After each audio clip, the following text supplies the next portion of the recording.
نحمده ونستعينه ونستغفره ونعوذ بالله من شرور أنفسنا ومن سيئات أعمالنا من يهد الله فلا مضل له ومن يضلله فلا هادي له ونشهد أن لا إله إلا الله وحده لا شريك له ونشهد أن سيدنا وسندنا وحبيبنا ومولانا محمدا عبده ورسوله الذي أرسله بالحق بشيرا ونذيرا وداعيا إلى الله بإذنه وسراجا منيرا فقد قال الله تعالى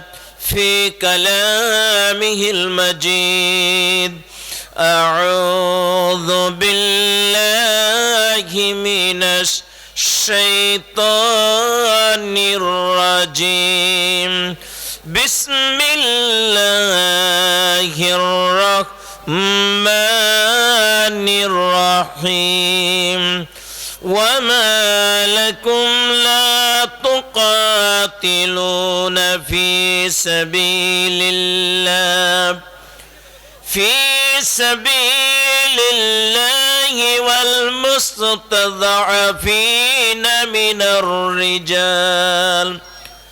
والمستضعفين من الرجال والنساء والولدان الذين يقولون ربنا أخرجنا من هذه القرية الظالم أهلها واجعل لنا من لدنك وليا واجعل لنا من لدنك نصيرا وقال تعالى إن الله وملائكته يصلون على النبي يا أيها الذين آمنوا صلوا عليه وسلموا تسليما পড়ুন اللهم صل على محمد وعلى آل محمد كما صليت على إبراهيم وعلى آل إبراهيم إنك حميد مجيد اللهم بارك على محمد وعلى آل محمد كما باركت على إبراهيم وعلى آل إبراهيم إنك حميد مجيد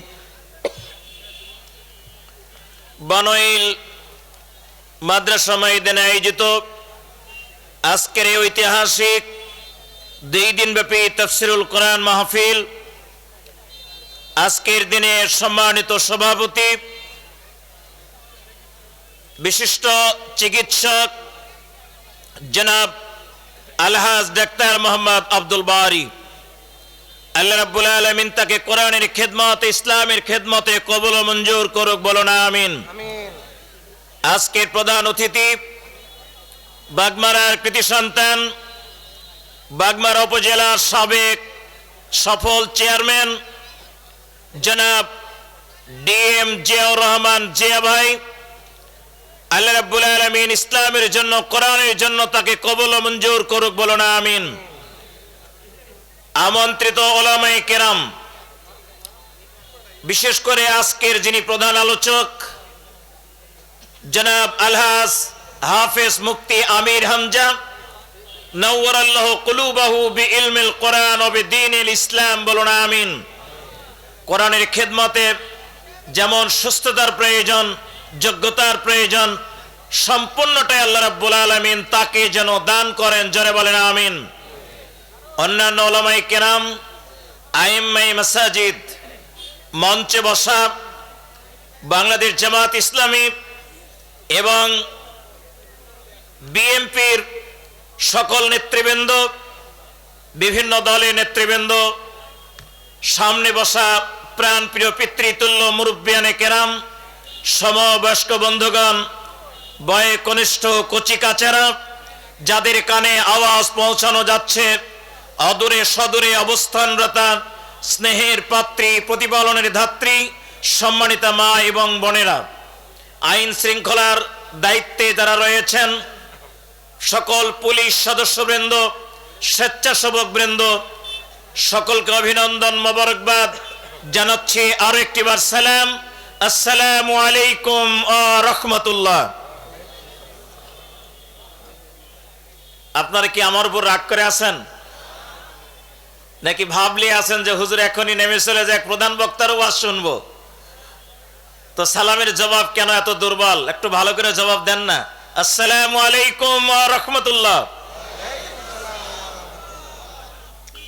যে মহান মনিব এই এলাকার অসংখ্য জনগোষ্ঠীর মধ্য থেকে আমাদেরকে যাচাই বাছাই ছাঁটাই করে আজকের এমন একটা সুন্দর পরিবেশ, এখানে না আছে কোনো গরম, না আছে কোনো পুলিশের ভয়। কি পুলিশের ভয় আছে? এর আগে যখন মাহফিল হয়েছে, কত না উৎকণ্ঠার ভিতরে মাহফিল করতে হয়েছে, শুনতে হয়েছে। এক নাতি শীতোষ্ণ এই পরিবেশ যে মহান আল্লাহ রাব্বুল আলামিন আমাদের জন্য রাজনৈতিকভাবে, পরিবেশগতভাবে এই সুন্দর পরিবেশে কোরআনের মাহফিলে কবুল করলেন, আমরা সে আল্লাহর দরবারে শুকরিয়া আদায় করে পড়ছি আলহামদুলিল্লাহ। জবান খুলে সবাই আবারও বলছি আলহামদুলিল্লাহ। দরুদ এবং তাসলিমাত প্রিয় নবী, প্রিয় রাসূল, প্রিয় নেতা জনাবে মুহাম্মদুর রাসূলুল্লাহ সাল্লাল্লাহু আলাইহি ওয়াসাল্লামের উপর বলুন আমিন। সবাই বলেন আমিন। সম্মানিত ভাইয়ের আমার, সূরা নিসার ৭৫ নম্বর আয়াত আমি আপনাদের সামনে তেলাওয়াত করেছি। আল্লাহ রাব্বুল আলামিন মদিনায় প্রতিষ্ঠিত ইসলামী রাষ্ট্র, সেই রাষ্ট্রের জনগণকে, মুসলমানদেরকে বিশেষ করে লক্ষ্য করে আল্লাহ রাব্বুল আলামিনের এই ঘোষণা, যে সময় বদরের যুদ্ধ হয়েছে কিংবা হচ্ছে, এরকম এক অবস্থায় মুসলমানদেরকে আল্লাহ বলছেন, ও মুসলমানেরা, তোমাদের কি হয়েছে? ওয়ামা লাকুম লা তুকাতিলুনা ফি সাবিলিল্লাহ, তোমরা আল্লাহর রাস্তায় কেন লড়াই করো না? অথচ অসহায় নারী, পুরুষ আর শিশুরা আত্মচিৎকার করে কান্না করছে আর মহান প্রভুর দরবারে এই বলে প্রার্থনা করছে, হে প্রভু, আমাদেরকে এই জালেম অধ্যুষিত জনপদ থেকে অন্যত্র নিয়ে চলুন। আপনার পক্ষ থেকে আমাদের জন্য, আপনি আমাদের জন্য অভিভাবক হয়ে যান আর প্রেরণ করুন আপনার পক্ষ থেকে আমাদের জন্য সাহায্য। সম্মানিত ভাইরা আমার, মক্কায় যারা হিজরত করতে পারে নাই, মদিনায়, মক্কায় যারা পড়ে রয়েছিল, এমন নারী, শিশু, বৃদ্ধ, এরা যখন আত্মচিৎকার করে জুলুম নির্যাতনের শিকার হয়ে আল্লাহর কাছে প্রার্থনা করছে, আর মদিনায় প্রতিষ্ঠিত ইসলামী রাষ্ট্রের জনগোষ্ঠী চুপচাপ বসে থাকবে, এমনটি তাদের জন্য আল্লাহ রাব্বুল আলামিন একটু সমালোচনা করে বললেন, তোমাদের কি হয়েছে? তোমরা আজকে চুপচাপ করে বসে আছো কেন? মদিনায় ইসলামী রাষ্ট্র প্রতিষ্ঠিত হয়ে তোমরা সেখানে নিরাপদ মনে করছো, অথচ অসংখ্য নারী, পুরুষ, শিশু, দুর্বল, অসহায়েরা আত্মচিৎকার করে কান্নাকাটি করছে। সম্মানিত ভাইয়ের আমার, আমাদের প্রিয় জন্মভূমি বাংলাদেশের সঙ্গে যদি এই আয়াতটা মিলাই, তাহলে আমরা দেখতে পাবো প্রায় ৬৫০ বছর মুসলমানদের শাসনের অবসান ঘটেছিল ১৭৫৭ খ্রিস্টাব্দে পলাশীর প্রান্তরে নবাব সিরাজের পরাজয়ের মাধ্যমে। ১৯০ বছর গোলামি করেছে ইংরেজদের মুসলমানেরা, আর সেই ১৯০ বছরের গোলামিতে কোটি কোটি মুসলমানকে রক্ত দিতে হয়েছে, হাজার হাজার আলেমকে জীবন দিতে হয়েছে, এরপর 1947 সালে এই বাংলাদেশ, তখন পাকিস্তান আর ইন্ডিয়া বিভক্ত হয়েছে, মুসলমান স্বাধীনতা লাভ করেছে 1947 সালে। দীর্ঘদিন পশ্চিমা শাসক গোষ্ঠী এই দেশ শাসন করেছে। এদেশের মুসলমান, পশ্চিম পাকিস্তান আর পূর্ব পাকিস্তানের মুসলমানদের মানুষদের কোনো স্বাধিকার ছিল না, এদের রাজনৈতিক কোনো অধিকার ছিল না। এরা জানি একটা জিম্মির মতো জীবন যাপন করেছে। এক সাগর রক্তের বিনিময়ে 30 লক্ষ নারী পুরুষের শাহাদাতের বিনিময়ে 1971 সালে 9 মাসের রক্তক্ষয়ী যুদ্ধের মাধ্যমে বাংলাদেশ স্বাধীন হলেও দীর্ঘ 50 থেকে 52-53 বছর ধরে এদেশের মানুষ এক শ্রেণীর শাসক গোষ্ঠীর কাছে জিম্মি ছিল।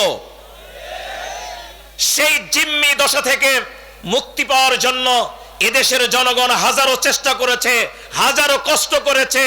সর্বশেষ ছাত্র জনতার তীব্র আন্দোলনের মুখে প্রায় 6 কোটি ছাত্র জনতার তীব্র আন্দোলন আর তাদের সঙ্গে দেশের জনগণ ঐক্যবদ্ধ হয়ে একত্রিত হয়ে ফ্যাসিস্ট জালেম একবারে জুলুমবাজ এক সরকারকে এদেশের বুক থেকে বিদায় দিয়ে বাংলাদেশটাকে 2024 সালে সর্বশেষ এক স্বাধীনতা এনে দিয়েছে।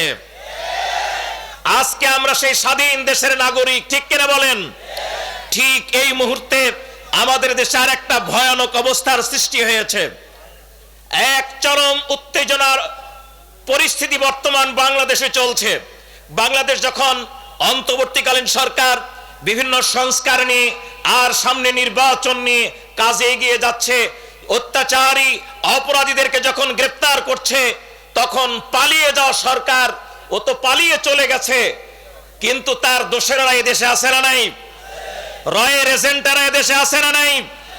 এর সঙ্গে আরেকটা যোগ হয়েছে, ইহুদি খ্রিস্টানদের এজেন্ট বাস্তবায়নকারী আরেকটি সংস্থা, তার নাম হলো ইসকন। হিন্দুদের তৈরি একটি সংগঠন, নাম দেওয়া হয়েছে হিন্দুদের তৈরি। এই ইসকন আসল তৈরি করেছে ওই সেই আমেরিকায় বসে বসে খ্রিস্টান আর ইহুদিদের মদদে হিন্দুদের নাম দিয়ে ইসকনকে তৈরি করা হয়েছে। ইসকনের কর্মীরা হাসিনা যখন পালিয়ে গিয়েছে, তখন সংখ্যালঘু একটা ভাষা আমাদের দেশে রয়েছে, একেবারে স্পর্শকাতর একটি ভাষা সংখ্যালঘু। সংখ্যালঘু বললেই আমরা জানি একেবারে কাতর হয়ে পড়ি। এই সংখ্যালঘুদের ধর্ম প্রচারের নাম দিয়ে ইসকনকে নামিয়ে দিয়ে হিন্দুদের যতগুলো পূজা মণ্ডপ ভেঙেছে দেশে, যতগুলো হিন্দুদের উপর আক্রমণ হয়েছে, যতগুলো অরাজকতা সৃষ্টি হয়েছে, সবগুলো ওই হিন্দুর নামে সেই সংগঠন ইসকনের মাধ্যমে সংগঠিত হয়েছে। এটাই বর্তমান সময়ে পরিষ্কার হয়ে গেছে। সম্মানিত ভাইয়ের আমার, যারা সনাতন ধর্মের বড় বড় পণ্ডিত, তারা কিন্তু এখন ফেসবুকে স্ট্যাটাস দিচ্ছে ইসকনের সাথে হিন্দুদের কোনো সম্পর্ক নেই, বরং বাংলাদেশে এক চরম পরিস্থিতি সৃষ্টি করার জন্য, হিন্দু মুসলমানদের মধ্যে দাঙ্গা বাঁধানোর জন্য ইহুদি খ্রিস্টানদের দোসরেরা আর ভারতীয় এজেন্ডা বাস্তবায়নকারী রয়ের এজেন্টরা আর মুসাদের এজেন্টরা বাংলাদেশে ইসকনকে নামিয়ে দিয়ে হিন্দু মুসলমানদের মধ্যে এক খারাপ অবস্থা সৃষ্টি করে ইন্ডিয়ার কুমতলব বাংলাদেশে অভিযান চালানোর এক পায়তারা চালাচ্ছে। আমরা ব্যর্থ কণ্ঠে ঘোষণা দিতে চাই, ছাত্র জনতা প্রায় 6 কোটি আন্দোলনে নেমেছিল। এদেশের জনগণ কিন্তু প্রায় 20 কোটি। এই মুহূর্তে মুসলমান দেশের যতটি জনগণ ঠিক ততটি তারা মুজাহিদ। কথা বলেন ঠিক কিনা? একদিকে যেমন ছাত্র জনতা রয়েছে, অপরদিকে রাজনৈতিক দল রয়েছে, সর্বশেষ এদেশের তাওহীদি জনতা, তারা কিন্তু মুজাহিদের ভূমিকায় এক সময় অবতীর্ণ হবে। ভারতের 20 লক্ষ সৈন্য রয়েছে, কিন্তু বাংলাদেশের জমিনে মুসলমান 20 কোটি রয়েছে, তারা মুজাহিদের ভূমিকায় নামবে, তাদের বুকে তপ্ত রক্ত দিয়ে সব বেঈমানকে ভাসিয়ে দেবে ইনশাআল্লাহ। আমরা তীব্র নিন্দা জানাই, ঘৃণা প্রকাশ করছি এবং বর্তমান সরকার, অন্তর্বর্তীকালীন সরকারকে অনুরোধ করব, ইসকনের সদস্যরা ওই সেই চিটাগাঙ্গের সরকারি তরুণ আইনজীবী আলিফকে হত্যা করেছে, এই হত্যা শুধু আলিফকে নয়, আলিফকে হত্যার মাধ্যমে এদেশের জনগণের 20 কোটি মানুষের বুকের রক্তক্ষরণ এই ইসকনেরা শুরু করে দিয়েছে। সুতরাং ইসকনকে আইনের আওতায় আনতে হবে। বাংলাদেশ শুধু নয়, পৃথিবীর বিভিন্ন দেশে, ইন্দোনেশিয়া, সৌদি আরব, আফগানিস্তান এবং ইউরোপিয়ান কান্ট্রির প্রায় 10টি দেশে ইসকন নিষিদ্ধ ঘোষিত হয়েছে ইতিমধ্যে। সুতরাং এদেশের জনগণ চায় কোন সন্ত্রাসীদের স্থান এই বাংলাদেশের জমিনে এদেশের জনগণ দেখতে চায় না। কি আপনার একমত কিনা? কোন সন্ত্রাসী সংগঠনকে আমরা এই দেশের জমিনে দেখতে চাই না। সুতরাং এই মুহূর্তে আইনের আওতায় এনে জঙ্গি সংগঠন হিসেবে ইসকনকে বাতিল করা হোক। কথা বলেন রাজি কিনা? কারা কারা রাজি? দুহাত উঁচু করে দেখান।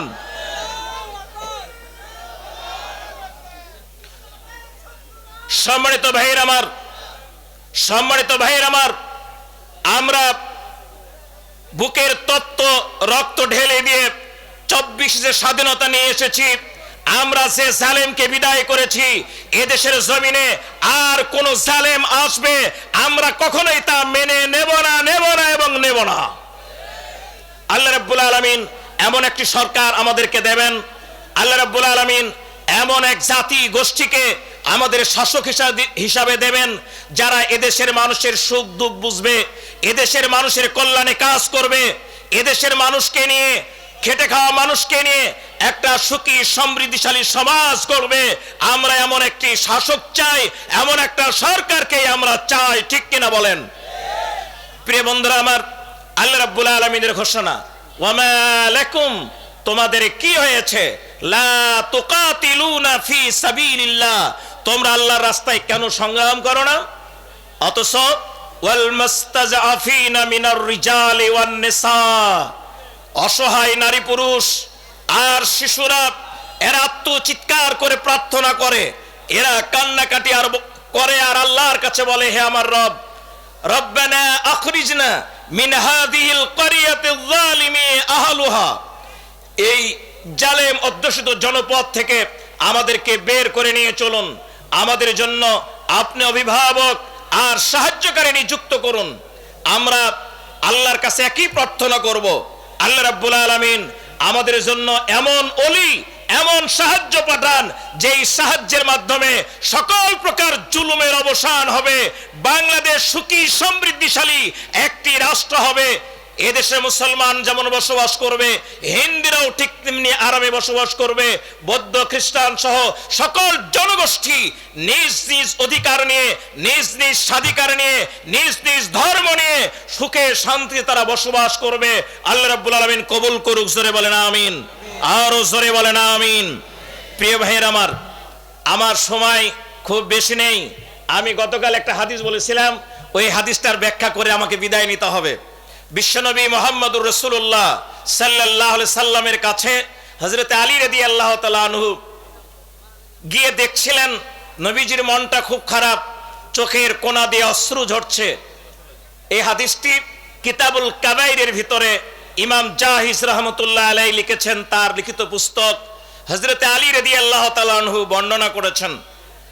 আলী রাদিয়াল্লাহু আনহু বিশ্বনবীকে জিজ্ঞেস করলেন, হে আল্লাহর নবী, আপনার চোখে পানি কেন? কি এমনটা হয়েছে আপনি এই মন খারাপ করে আছেন? আল্লাহ রাসূলকে আলী বারবার প্রশ্ন করছেন, কিন্তু আলী রাদিয়াল্লাহু তাআলা আনহুর প্রশ্নের কোনো জবাব বিশ্বনবী দেন না। অবশেষে আল্লাহ রাসূল বলছেন, আলী রে, আমি এই জন্য মনটা খারাপ করেছি, এই পৃথিবীর কোনো ক্ষতি হবে, কোনো কষ্ট হবে, আমার রাষ্ট্র কোনো কারো দ্বারা আক্রান্ত হবে এমন ভয়ের কারণে না, বরং আমার চোখে পানি। আমি যখন মিরাজে গিয়েছিলাম, আমি যখন জান্নাত জাহান্নাম দেখছিলাম, এই জান্নাত জাহান্নাম দেখতে গিয়া জাহান্নামের কিছু ভয়ঙ্কর বিভৎস চিত্র যা আমি কখনো ভুলতে পারি না, এই মুহূর্তে আমার সামনে সেই চিত্র ভেসে উঠেছে, তাই তো আমার চোখে পানি। আল্লাহ রাসূল বলছিলেন, আলী, আমি যা দেখছিলাম তা এইরকম। প্রথম নাম্বার, আমি জাহান্নামের সামনেই দেখছি এক শ্রেণীর প্রধান মেহমান অলরেডি হাজির, বলেন আলহামদুলিল্লাহ। মুফতি আমির হামজা অলরেডি হাজির, কোন আলহামদুলিল্লাহ। কি বিশ্বাস হয়তো?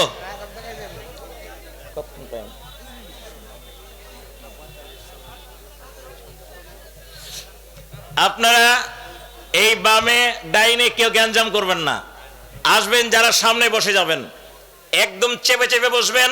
আপনাদেরকে দ্বিতীয়বার যেন বলতে না হয় যে আপনারা সামনে এগিয়ে আসুন। মহিলা প্যান্ডেলে একই মেসেজ, আপনারা একদম চেপে চেপে বসবেন। আপনাদের জন্য কোনো ভলেন্টিয়ারি সার্ভিস যেন দিতে না হয়। আল্লাহ সকলকে হেদায়েতের উপর কবুল করুক, জোরে বলেন আমিন। বিশ্বনবী মুহাম্মদুর রাসূলুল্লাহ সাল্লাল্লাহু আলাইহি সাল্লাম বলছেন, জাহান্নামে প্রবেশ দেখতেই একটা দৃশ্য আমার চোখে পড়ল। আমার উম্মতের এক শ্রেণীর মহিলা, যাদেরকে এই চুলে রশি বেঁধে লটকানো আছে, নিচে আগুন দাউ দাউ করে জ্বলছে। যেই আগুনের তাপে মহিলাদের মাথার মগজগুলো গলে গড়ে নাক দিয়া কান দিয়া সব চুয়ে চুয়ে পড়ছে, বলুন নাউজুবিল্লাহ। আলীরে আমি আর একটু লক্ষ্য করতে দেখলাম, আমার উম্মতের আর এক শ্রেণী মহিলা, যাদের জিহ্বা টেনে বের করে জিহ্বায় রশি বেঁধে লটকানো আছে জাহান্নামের আগুনের উপর, আর মুখের মধ্যে উত্তপ্ত গরম পানি ঢেলে দেওয়া হচ্ছে। আর পানি এত যে গরম, তাদের নাড়ি ভুঁড়িগুলো সব গলে গলে পিছন দরজা দিয়ে বের হয়ে যাচ্ছে, বলুন নাউজুবিল্লাহ। তৃতীয় দেখলাম কিছু মহিলা, যাদের একেবারে স্পর্শকাতর অঙ্গ, স্তনে রশি বেঁধে লটকানো আছে, জাহান্নামের আগুনে পোড়ানো হচ্ছে। এরপরে আমি দেখলাম একটা গর্ত, চুলার মতো, ভিতরে আগুন দাউ দাউ করে জ্বলছে। এই আগুনের ভিতরে কিছু নারী পুরুষ উলঙ্গ অবস্থায় ওই আগুনের মধ্যে দাউ দাউ করে জ্বলছে। নবীজি বলেন, এরপরে লক্ষ্য করলাম আরেকটি জায়গায়, যেই জায়গায় কিছু মহিলাকে দেখতে পেলাম, যাদের চেহারা শুকুর আর কুকুরের মতো, মুখমণ্ডল হলো শুকুরের মতো, বডিটা হলো কুকুরের মতো। ভয়ঙ্কর শাস্তি তাদেরকে দেওয়া হচ্ছে। আমি 7ম নম্বরে আরেক জায়গায় লক্ষ্য করলাম, আমার উম্মতের আর এক শ্রেণী মহিলা, যেই মহিলাদের চেহারা হলো গাধার মতো, আর তাদের মাথায় লোহার হাতুড়ি দিয়ে পিটানো হচ্ছে। এই মহিলাগুলোকে বিভিন্ন রকম শাস্তি দেওয়া হচ্ছে। যেই চিত্রগুলো আমি দেখেছি, এই চিত্রগুলো আমি কখনোই ভুলতে পারি না। যখনই আমার মনে পড়ে, তখনই চোখের কোণায় পানি জমে যায়। সম্মানিত মা বোন, আমি হাদিসটা বলেই আপনাদের কাছ থেকে বিদায় নিতে হবে, কারণ মুফতি আমির হামজা এখানে বক্তৃতা করার পর আর একটা জায়গায় রাত 10টায় বক্তৃতা আছে, তার আগে শেষ করতে হবে, আর আমি তাকে ছেড়ে দেব। হযরত আলী রাদিয়াল্লাহু তাআলা আনহু বলছেন, আব্বাজান আপনি কি দয়া করে বলবেন এই মেয়েগুলোর কি অন্যায় ছিল, কি পাপ ছিল? সম্মানিত মা বোন, কান লাগান। আল্লাহ রাসূল সাল্লাল্লাহু আলাইহি সাল্লাম বলছেন, 1 নম্বর, মাথার রশি বেঁধে লটকানো আছে আমার উম্মতের ওই সমস্ত মেয়েগুলো, যেই মেয়েগুলো মাথায় কাপড় রাখতে চায় না, মাথা খোলা অবস্থায় এরা বাড়িতে যেমন থাকে, রাস্তাঘাটেও চলে, আমরা বাসে ট্রেনেও যদি দেখি মাথায় কাপড় নাই, চুলটা ফুলাইয়া ফুলাইয়া, যা চুল আছে শ্যাম্পু দিয়া 3 গুণ বাড়াইয়া চুল উড়ায় আর চলে, রাস্তা চলে, এমন মা বোনকে আমরা সমাজে দেখতে পাই কি পাই না? সম্মানিত মা বোন, খুবই হুঁশিয়ার আপনাদেরকে। আপনার মাথার চুল এটা ফরজ, ঢেকে রাখা ফরজ, এটা সতর। যদি আপনি এটা না ঢাকেন তাহলে একটা ফরজ তরক হয়ে যাবে। কিরকম ফরজ তরক হবে? ভালো করে কান লাগাবেন। আল্লাহর নবী বলেছেন, কোন মেয়ে নামাজরত অবস্থায়, কোন মেয়ে নামাজরত অবস্থায় মাথার চুল বের হয়েছে, ভালো করে শুনে নেন, কোন মেয়ে নামাজরত অবস্থায় মাথার চুল বের হয়েছে, কিন্তু কেউ দেখে নাই, কেউ দেখে নাই, এই মেয়েটির নামাজ চুল বের হওয়ার কারণে, ফরজ তরক হওয়ার কারণে ফতোয়া হচ্ছে তার নামাজ বাতিল হয়ে যাবে, তার নামাজ বাতিল হয়ে যাবে। নাউজুবিল্লাহ বলবেন না? জোরে বলেন নাউজুবিল্লাহ। যদি নামাজের ভিতরে আপনাকে মাথার চুল ঢেকে রাখতে হয় আর ঢেকে রাখা ফরজ হয়, তাহলে আপনি বাড়িতে দেবরের সামনে, ভাসুরের সামনে, তারপরে চাচা শ্বশুর, মামা শ্বশুর, এই মানুষগুলোর সামনে যখন আপনি থাকবেন, রাস্তায় যখন চলবেন, ট্রেনে বাসে যখন চলবেন তখন আপনাকে মাথার চুলটা আর বডিটা কত না হিজাব লাগিয়ে আপনাকে চলতে হবে। আমাদের যুবকেরা নতুন বিয়ে করার পর অনেক যুবক এরকম রুচি বহির্ভূত কাজ করে। বউটাকে পিছনে বসায় নিয়ে না আছে বুরকা না আছে হিজাব, ওর মাথার চুল উড়াইয়া দিয়া বউ পিছনে নিয়ে ও তখন মনের সুখে রাস্তা বেয়ে যায় আর মনে মনে ভাবে যে আমারই একটা মাল আছে। ও খালি ভাবে যে ওরই একটা মাল আছে, আর বুঝি এই মাল কারো কাছে নাই। যুবকেরা খুবই খারাপ অবস্থা। তুমি যে মোটরসাইকেলে নিয়ে আনন্দ করছো আর যাচ্ছ, তুমি তো সামনের দিকে তাকাইয়া চলো, পিছন দিকে দেখতে পাও না। তোমার বউকে যা দেখার দেখে রাস্তার বখাটা যুবকেরা। কথা বলেন ঠিক কিনা? সম্মানিত মা বোন, আমি আপনাদের কাছে বিনয়ের সঙ্গে আহ্বান জানাবো, জাহান্নামের ভয়ানক শাস্তি থেকে বাঁচার জন্য আপনাকে হিজাব পড়তে হবে, আপনার মাথার চুল ঢেকে রাখতে হবে। নামাজের মধ্যে যদি ঢেকে রাখা ফরজ হয়ে থাকে তাহলে অন্য সব সময় এইটা ঢেকে রাখা ফরজ, এ কথাটা মনে রাখতে হবে। 2 নম্বর, বিশ্বনবী সাল্লাল্লাহু আলাইহি সাল্লাম বলছেন, জিহ্বায় রশি লাগিয়ে ঝুলানো যেই মহিলাটি, এরা আমার উম্মতের ওই সমস্ত মহিলা যেই মহিলাগুলো কটুভাষী, যারা মিথ্যা কথা বলে। মেয়েরা কিন্তু এদের মুখের ব্যালেন্স খুব কম। এরা যখন কথা বলতে লাগে, দুইটা মেয়ে যখন ঝগড়া বাঁধে তখন এমন অশ্লীল কথাবার্তা বলে, এদের ভাব দেখে মনে হয় এত নোংরা কথা কোনো শয়তানও জানে না। আমার দেখা মতো অনেক মেয়েকে আমি দেখেছি, আমার পাড়ার কথা বলছি, অন্য পাড়ার না, অন্য পাড়ায় তো আমার দেখা হয় না, আমার গ্রামে দেখা হয়। 2 দল মেয়ে এত ঝগড়া লেগেছে, এত বিশ্রী কুশ্রী কথা বলছে, যেই কথাগুলো কোনো পুরুষ মানুষ মুখ দিয়ে উচ্চারণ করতে পারবে না। সম্মানিত বোনের আমার, আপনি যত বড়ই ভালো মানুষ হন, যত বড় ইবাদত গুজার হন না কেন, আপনার জবান আর ভাষা যদি ভালো না হয় কোনো ইবাদত কবুল হবে না। বুখারী শরীফ, বিশ্বনবী সাল্লাল্লাহু আলাইহি ওয়াসাল্লাম বললেন, মাইয়ুজমানু লি মা বাইনা লিহিয়াইহি ওয়া মা বাইনা রিজলাইহি আজমানু লাহুল জান্নাহ। কোন আল্লাহু আকবার। আল্লাহ রাসূল বললেন, মেয়েরা, পুরুষেরা, পৃথিবীবাসী ভালো করে কান লাগাও। আল্লাহর নবী বলছেন, যেই মানুষ যার 2 ঠোঁটের মাঝখান মানে মুখমণ্ডল, 2 উরুর মাঝখান মানে যৌনাঙ্গ, এই 2টাকে হেফাজত করবে, আজমানু লাহুল জান্নাহ, নবী বলেন আমি তার জন্য জান্নাতের জামিনদার। সুবহানাল্লাহ। প্রিয় ভাইরা আমার, আমাদের মধ্যে এমন বহু মানুষ আছে 5 ওয়াক্ত নামাজি, পরেজগার, মুত্তাকি, হাজী সাহেব, কিন্তু দেখা যায় জবানটা খুব খসখসে, ভাষাটা খুবই কটু, মানুষের সঙ্গে সম্পর্ক তার ভালো থাকে না। এমন ভালো মানুষ আমাদের সমাজে আছে না নাই? মানুষটি ভালো কিন্তু ভাষা ভালো না, এমন লোক আছে না নাই? ভালো করে মনে রাখতে হবে, আল্লাহর নবী সাল্লাল্লাহু আলাইহি সাল্লাম বলেছেন, ওয়াল্লাহি লা ইউমিনু, ওয়াল্লাহি লা ইউমিনু, ওয়াল্লাহি লা ইউমিনু। আল্লাহর কসম ওই লোক মুমিন না, আল্লাহর কসম ওই লোক মুমিন না, আল্লাহর কসম ওই লোক মুমিন না। বিশ্বনবীকে জিজ্ঞেস করা হলো, ইয়া রাসূলুল্লাহ, কোন লোক?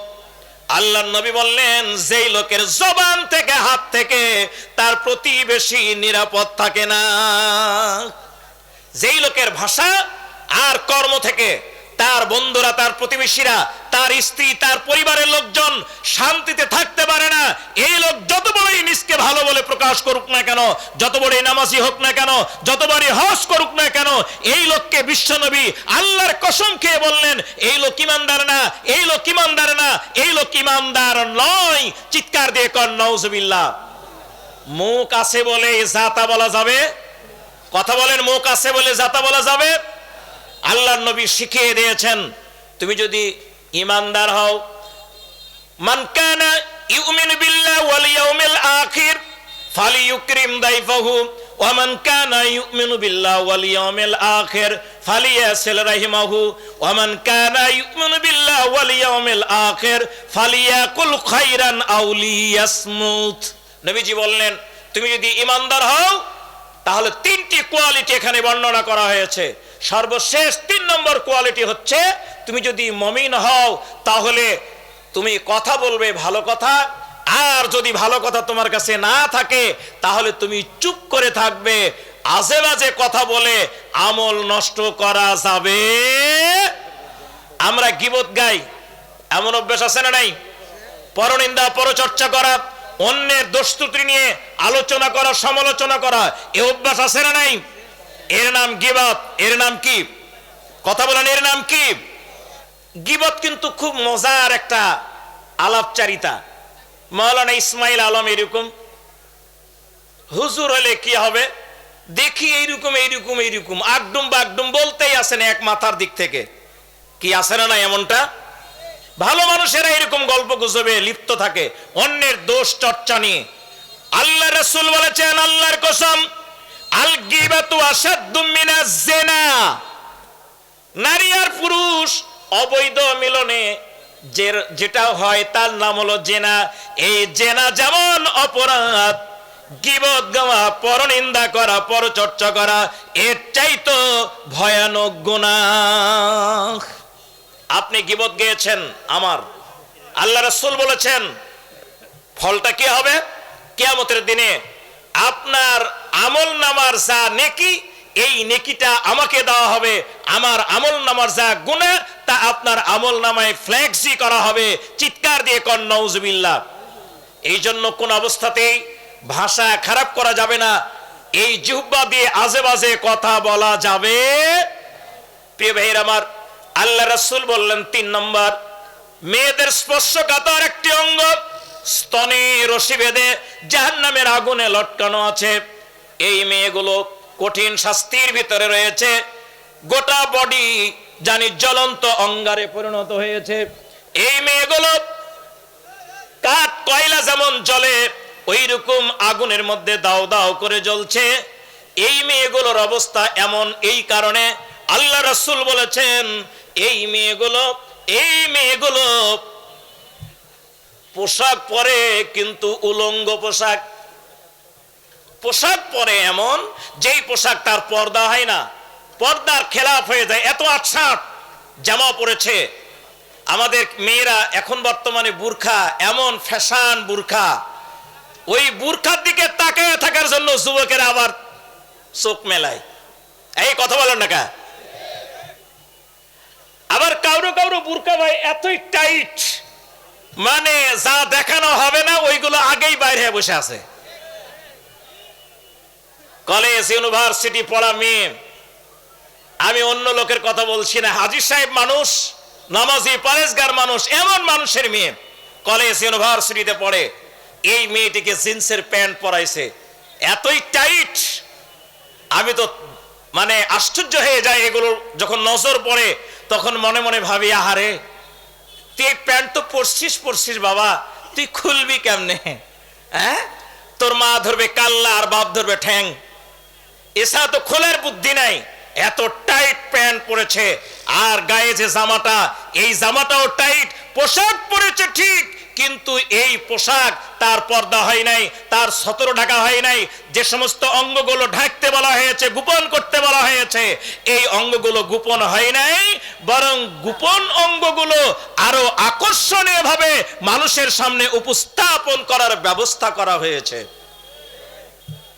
বিশ্বনবী বলেন, এই কারণে এই ধরনের পোশাক পরিধানকারী মেয়েগুলোকে জাহান্নামের আগুনের ভিতরে আল্লাহ রাব্বুল আলামিন পোড়াবেন। খালি পোড়াবেন না, তাদের এই স্পর্শকাতর অঙ্গে রশি লাগায়া টাঙ্গায়া পোড়াবেন। বলুন নাউজুবিল্লাহ।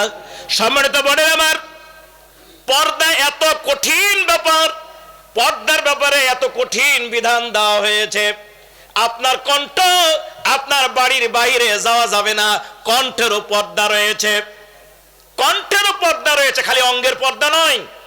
আমরা যখন নামাজ পড়ছি, ইমাম সাহেব মাগরিবের নামাজ 3 রাকাতের জায়গা 4 রাকাত দাঁড়ায় গেছে, 3 রাকাত পড়ে আবার দাঁড়ায় গেছে, তো পিছন দিকে যারা মুক্তাদি আছে এরা সুবহানাল্লাহ, আল্লাহু আকবার এরকম সাউন্ড দেবে। যদি দেয় তাহলে ইমাম সাহেব বুঝবে ভুল হয়ে গেছে, সংশোধন হবে। কিন্তু মুসল্লিরাও ভুলে গেছে বলতে, মুসল্লিরাও মনে নাই। এর পিছনে আছে মহিলারা। এই মহিলারা এরা দেখতে পাচ্ছে যে হুজুর তো ভুল করে ফেললো, কিন্তু এই মহিলারা আল্লাহু আকবার সুবহানাল্লাহ এই শব্দটা বলতে পারবে না। আল্লাহ রাসূল পরিষ্কার ভাষায় নিষেধ করেছেন, মেয়েরা তোমরা সুবহানাল্লাহ বলতে পারবে না, আল্লাহু আকবার বলতে পারবে না। সুবহানাল্লাহ আল্লাহু আকবার এটা বললে গুনাহ আছে না নেকি আছে? এই কথা বলেন না কা?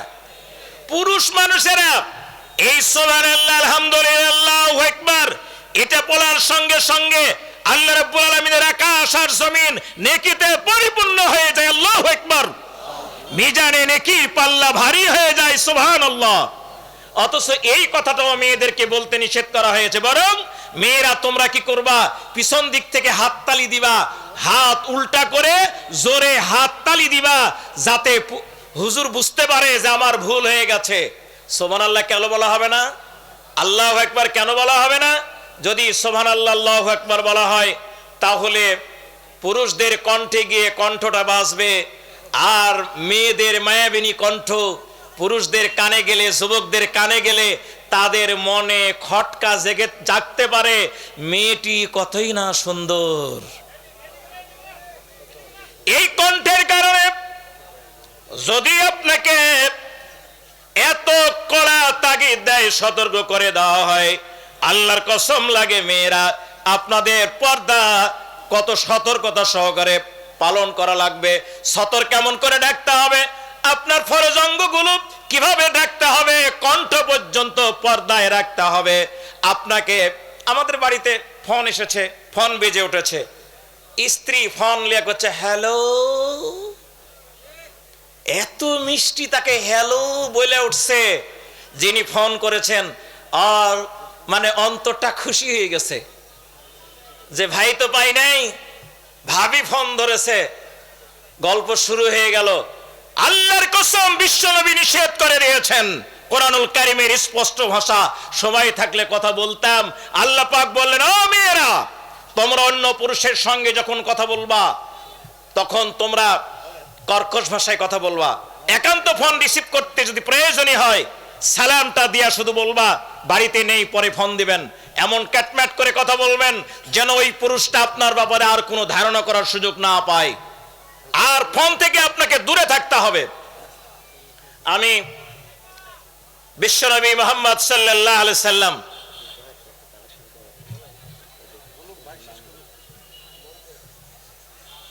টাইম আমার শেষ, টাইম আমার শেষ। কোন আলহামদুলিল্লাহ বলেন আলহামদুলিল্লাহ। কারণ প্রধান মেহমানের সময় আমি নষ্ট করব না, তবে আপনাদেরকে একটু আবেদন রাখবো। আবেদনটা কি?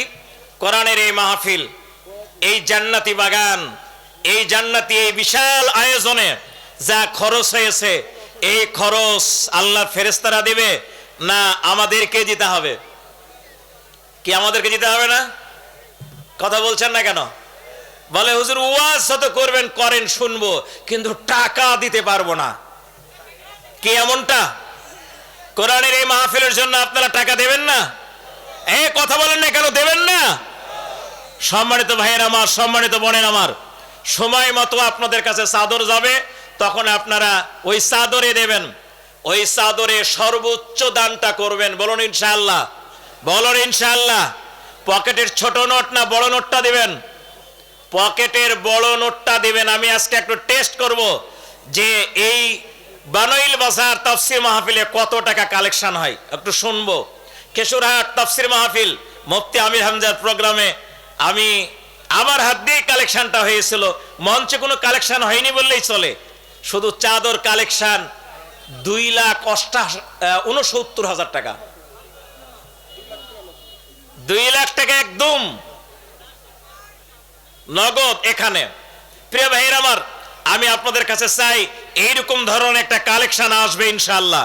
বলুন ইনশাআল্লাহ, বলুন ইনশাআল্লাহ। আজকের এই মাহফিলের যারা সহসভাপতি বৃন্দ রয়েছেন, যারা উপদেষ্টা রয়েছেন, যারা বিভিন্ন নেতৃত্ব প্রদান করছেন, আমি আমার ভাইদেরকে অনুরোধ করব, এই যে প্রথমে আছে ডাক্তার সাইদুর রহমান ভাই, কোথায় আছে গো? প্রধান উপদেষ্টা ডাক্তার সাইদুর রহমান ভাই খুব ভালো মানুষ, ভালো মানুষ। কোন আলহামদুলিল্লাহ। আল্লাহ রাব্বুল আলামিন তাকে ইসলামের পথে কবুল করুক। জোরে বলেন আমিন। এই আরো জোরে বলেন না আমিন। অতীত যা ভুল হয়েছে এই সব ভুলগুলোকে আল্লাহ যেন মাফ করে দিয়ে কোরআনের খেদমতে ডাক্তার সাইদুর রহমান ভাইকে আল্লাহ যেন কবুল করেন। ডাক্তার সাইদুর রহমান ভাই, আপনাকে দিয়ে শুরু করব। কয় টাকা আপনি দিবেন বলেন? জি ভাই।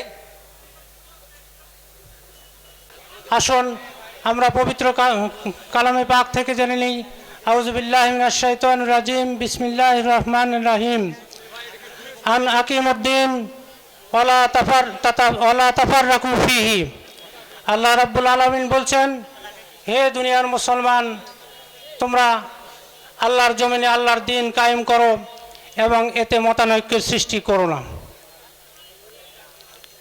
আসলে দেখেন ভাই, আমরা মুসলমান, আমাদের মধ্যে কিছু পার্থক্য থাকতে পারে। যেমন কেউ বুকে হাত বাঁধি, কেউ নাভির নিচে। মিনাল মুমিনিনা আনফুসাহুম ওয়া আমওয়ালাহুম বিআন্না লাহুমুল জান্নাত ইউকাতিলুনা ফি সাবিলিল্লাহি ফায়াকতুলুনা ওয়া ইউকতালুন। সম্মানিত সুধীমণ্ডলী, আজকের এই প্রোগ্রামের সম্মানিত সভাপতি, সম্মানিত প্রধান অতিথি বক্তব্য রেখেছেন আমাদের ওস্তাদুল আসাতিজা, রাজশাহী বিভাগের সম্মানিত মাজলিসুল মুফাসসিরিনের সভাপতি আলহাজ মাওলানা এফএম ইসমাইল আলম আল হাসানী হুজুর। উপস্থিত আছেন বাগমারা উপজেলার জামাত এবং বিএনপি নেতৃবৃন্দ, সামনে উপবিষ্ট শ্রোতাবৃন্দ। প্রশংসা সবটুকু আল্লাহ পাক রব্বুল আলামিন, যার অশেষ মেহেরবানিতে আজকে আমরা, গতকালকে আমি এখানকার দ্বিতীয় বক্তা ছিলাম, গতকালের চাইতে আজকে আলহামদুলিল্লাহ অনেক বেশি লোক হয়েছে। এই জন্য আমরা আল্লাহর শুকরিয়া জ্ঞাপন করি, বলে আলহামদুলিল্লাহ। লাখো কোটি দরুদ ও তাসলিমাত বর্ষিত হোক বিশ্ব মানবতার মুক্তির দূত সাইয়্যিদুল মুরসালিন খাতামুন নবীন ইমামুল মুত্তাকিন সাইয়্যিদুল কাওনাইন শাফিউল মুযনিবিন নবী মুহাম্মদ রাসূলুল্লাহ সাল্লাল্লাহু আলাইহি সাল্লামের উপরে। সম্মানিত উপস্থিতি, আমাদের সামনে সময়ের স্বল্পতার কারণে একটু গ্যাপ হয়েছে। সেটি হলো, আমাদের সম্মানিত মেহমান আলহাজ এফএম ইসমাইল আলম আল হাসানী হুজুর অনেক কালেকশন করেছেন। এই মাহফিলের খরচ অনেক বেশি, আপনারা জানেন। চাদর কালেকশন এখনো করা হয়নি, ঠিক আছে না? একটু গ্যাপ থেকে গেছে। প্রধান মেহমান আসবেন, সরাসরি বক্তব্য শুরু করুন। তার আগে আমরা একটু এতটুকু আশাবাদ ব্যক্ত করব। আল্লাহ কোরআনুল কারীমের 9 নম্বর সূরা, সূরা তওবার 111 নম্বর আয়াতে বলেছেন, ইন্নাল্লাহ আশতারা মিনাল মুমিনিনা আনফুসাহুম ওয়া আমওয়ালাহুম বিআন্না লাহুমুল জান্নাত। নিশ্চয় আমি আল্লাহ মুমিনদের জান আর মাল ক্রয় করে নিয়েছি জান্নাতের বিনিময়ে। ইউকাতিলুনা ফি সাবিলিল্লাহ, এই জান আর মাল বিক্রি করবো আল্লাহর কাছে। হাটটা কোথায়? ইউকাতিলুনা ফি সাবিলিল্লাহ। হাটটা হচ্ছে ইসলামী আন্দোলন, অর্থাৎ জিহাদের ময়দান। যারা ইসলামী আন্দোলন করে না, জান মাল তার আল্লাহর কাছে বিক্রি করার সুযোগ পায় না। যারা ইসলাম আন্দোলন করে, জান মাল আল্লাহর কাছে বিক্রি করার সুযোগ পায় আর আল্লাহর থেকে জান্নাত কিনে নেয়। আসুন আজকের এই ময়দানে আপনাদের অনুরোধ করব, এই বানল মাঠে আমরা মুফতি আমির হামজা ভাইকে 6 মাস আগে একবার নিয়ে এসেছিলাম, মনে আছে? মানে এই বছরে 2 বার আপনারা পেয়ে গেলেন মুফতি আমির হামজা ভাইকে এই মাঠে। এই জন্য আপনাদের জন্য সৌভাগ্য। উনি আসতেই থাকবেন জীবিত থাকা অবস্থায় ইনশাআল্লাহ। আপনারা তো চান সবাই? কারা কারা চান? 2 হাত তুলে একটু দেখান তো। লিল্লাহি তাকবীর। হাত নামান যদি চান। তো খরচের জন্য স্বেচ্ছাসেবক ভাইরা এখনই ভিতরে যাবে। বিসমিল্লাহ বলে মাথাটা নিচু করে বিসমিল্লাহ বলে পকেটে হাত দিয়ে যার কাছে যা আছে এই মাহফিলের জন্য আপনারা দিয়ে দেবেন ইনশাআল্লাহ, যাতে করে প্রত্যেক বছর মুফতি আমির হামজা ভাই সহ আরো ভালো আলেমদেরকে এখানে নিয়ে আসা যায় ইনশাআল্লাহ। এই স্বেচ্ছাসেবকরা পাঠিয়ে দাও। স্বেচ্ছাসেবক ভাই যারা সব ঢুকে পড়ুন। মা বন্ধের প্যান্ডেলে যে স্বেচ্ছাসেবক রয়েছেন, আপনারা কালেকশন শুরু করে দিন। আমাদের উস্তাদ বলেছেন, কেশরহাটে দ্বিতীয় দিনে 2,79,000 টাকা শুধু চাদর কালেকশন হয়েছিল। আজকে আমরা বায়নাল বাজার এ মাঠও এরকম একটা রেকর্ড সৃষ্টি করতে চাই। আল্লাহ পাক রব্বুল আলামিন আমাদেরকে সফলতা দান করেন, বলেন আমিন। লিল্লাহি তাকবীর, লিল্লাহি তাকবীর। আমির হামজা ভাইয়ের আগমন, শুভেচ্ছা, স্বাগতম। লিল্লাহি তাকবীর, লিল্লাহি তাকবীর। আমির হামজা ভাইয়ের আগমন, শুভেচ্ছা, স্বাগতম। লিল্লাহি তাকবীর। সম্মানিত স্বেচ্ছাসেবক ভাইরা, আপনারা সব ভিতরে ঢুকে পড়ুন, টাকা কালেকশন করুন, সোজা এসে বক্তব্য শুরু করবেন। রাহাবার শিল্পী গোষ্ঠীর একটা সঙ্গীত দেওয়া যায়, ভাইয়ের থেকে অনুমতি না দেওয়া যায় তাহলে? ভাই, রাহাবার একটা সঙ্গীত দেওয়া যাবে কি? রাহাবার শিল্পী গোষ্ঠীর আব্দুল্লাহ আচ্ছা, সম্মানিত স্বেচ্ছাসেবক ভাইরা, আপনাদের অনুরোধ করছি। না না, আপনি বসেন, আপনি বসেন।